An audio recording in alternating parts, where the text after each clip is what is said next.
বিসমিল্লাহ।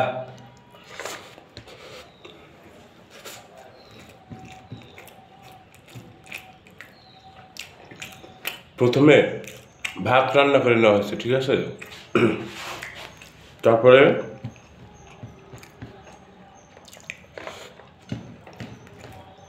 হচ্ছে আপনার আলু,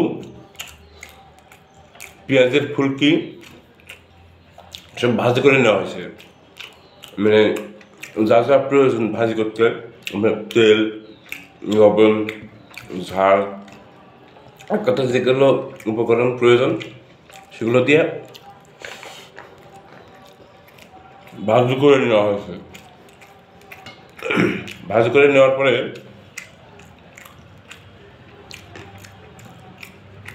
আমি কি করেছি, ভাজিগুলো আবার গরম করেছি।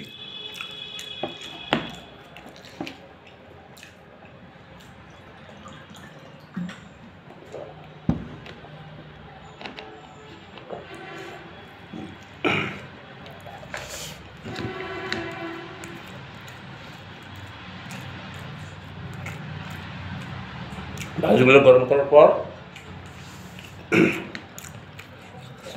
একটু ভাজা ভাজা হয়ে গেছে।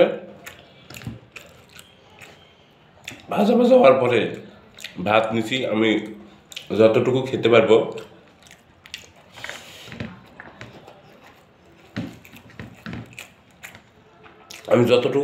সেই পরিমাণে ভাত নিছি। নেওয়ার পরে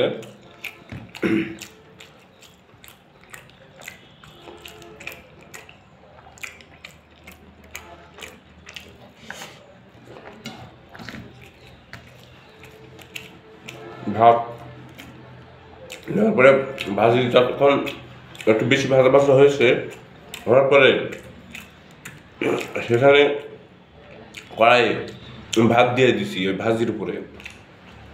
দেওয়ার পরে মানে হাতা দিয়ে নাড়াচাড়া করতে থাকলাম।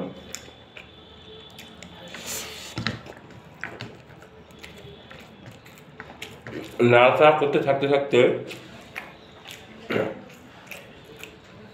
দেখলাম আস্তে আস্তে ভাত একটু একটু করে গরম হয়ে যাচ্ছে।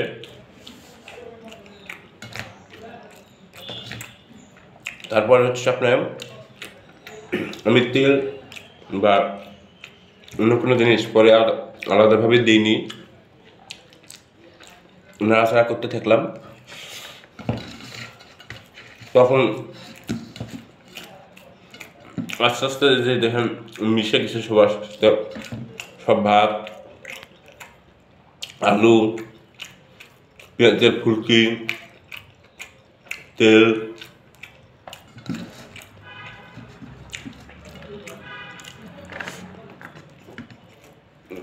ভাতের সাথে মিশে গেছে।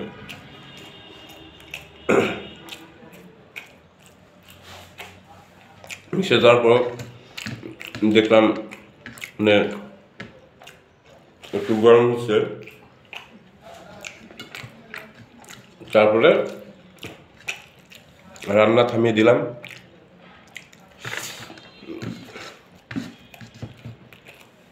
দেওয়ার পরে আস্তে আস্তে প্লেটে মানে থালাতে উঠালাম।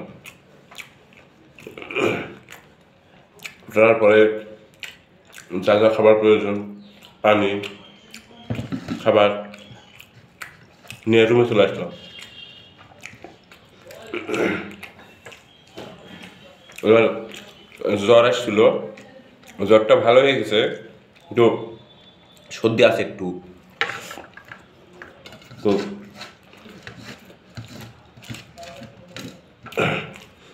তো আপনারা যারা এই ভিডিওটা দেখতেছেন সবাই আমার জন্য দোয়া করবেন, আমাকে সাপোর্ট করবেন। আমি সবাইকে সাপোর্ট করব। একজন আরেকজনকে সাপোর্ট না করলে আমরা কেউ এগিয়ে যেতে পারবো না।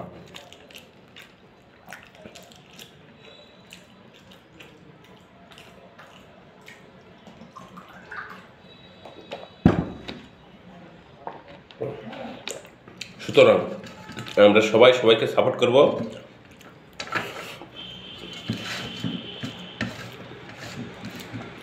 এবং সামনের দিকে এগিয়ে যাব।